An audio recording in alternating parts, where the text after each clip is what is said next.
आज रत्नागिरी जिल्ह्यातील चिपळूण येथे शरद पवार यांच्या जाहीर सभेचं आयोजन करण्यात आलं होतं।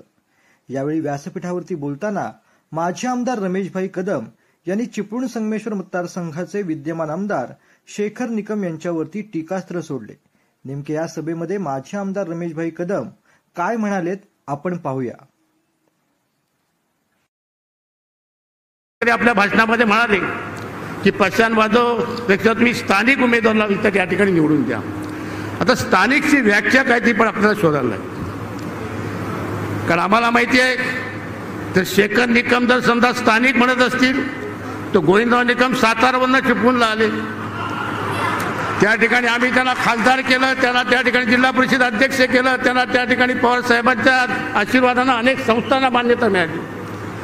त्यांचे जावे तानाजीराव तोरगे ते आले कोल्हापूरवरनं, त्यांना या ठिकाणी आपण आरटीसी बँकेचे चेअरमन केले, त्या ठिकाणी शिक्षण संस्था त्यांनी काढल्या।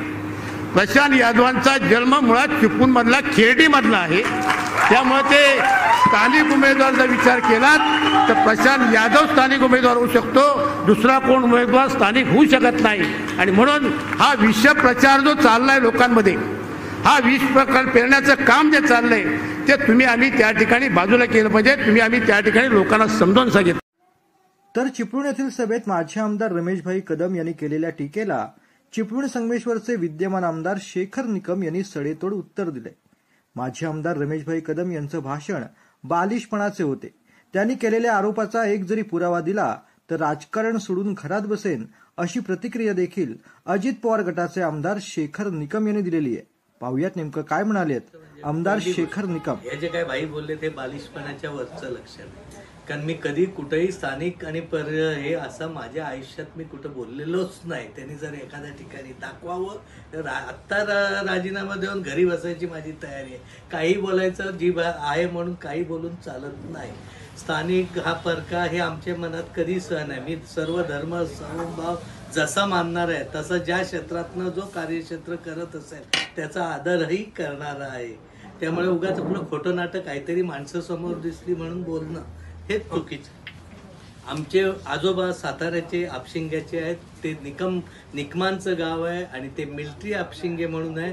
तिथे 10 ते 12,000 सैनिक राहतात, त्यामध्ये साधा शिपाई टू कॅप्टन जनरल आणि काही जी मोठी पद आहेत ती सगळी तिथं त्या गावामध्ये आहे। मी तुम्हाला एकदा घेऊन जाईन। आपशिंग्याचा एक ऐतिहासिक गाव आहे ज्यामध्ये फक्त सैनिकच आहेत आणि त्या वारशातून आम्ही आहोत, हा आम्हाला अभिमान आहे। पहिली गोष्ट, आमच्या आजोबाचे वडील कधी आले असतील पुरुष गावी, त्याच्यानंतर आजोबा झाले, त्याच्यानंतर स्वतः निकम सर पुरुषला आले, मी सावर्ड्यात जन्मलो। हा कुठं जन्मणं हे काय तुमच्या आणि माझ्या हातात नाही, तुमचं कार्य काय, तुमचं कर्तव्य काय ह्याच्यावर असतं। त्यामुळे भाई जे बोललेत ते खरोखर भाईने तरी किमान असं बोलायला नको होतं। भाईंबद्दल प्रचंड आदर बाळगणारा मी आहे, आज आहे आणि उद्याही बाळगणार आहे। त्यांनी काय वाटेल ते बोलू दे मला, कारण त्यांना काही गोष्टी बोलल्यानंतर असतील त्यांच्या समोरचे काही त्याच्यातून फायदे असतील तो त्यांचा विषय। पण मी तुम्हाला सांगतो स्थानिक आणि वेगळा असं माझ्या कुठेही बोलण्यात कधी आलं असेल, कोण आता बोलला असेल बाहेरचा त्याला मी काय कारण जबाबदार आहे। त्यामुळे चुकीचं भाई आज बोललेत। एक